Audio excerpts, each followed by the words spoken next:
жерде сіз анау туралы не айтасыз, мынау туралы не айтасыз деген сұрақтар тұр екен.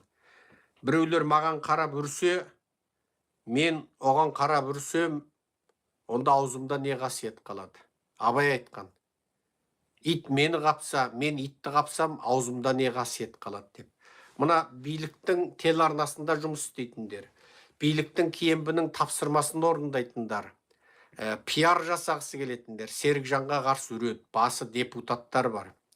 Баяғыда анау телеарнада отырып ап сұңқылдап, үш депутат отырып Серікжаннан көрген қорлығын айтып, Серікжан айтты бүйтті деп сұңқылдайтыны бар ғой. О кезде мен қарсы жауап қайтарғам.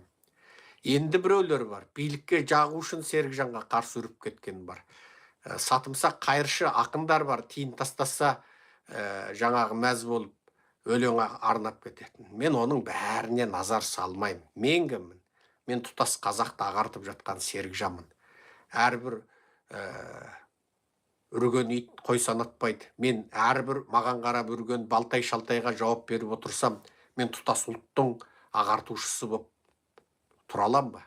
Сондықтан өздеріңіз сол маған қарсы үрген маймылдарға қарсы өздеріңіз айтарларыңызды айтыңыз. Менен көзқарас сұрамаңыз.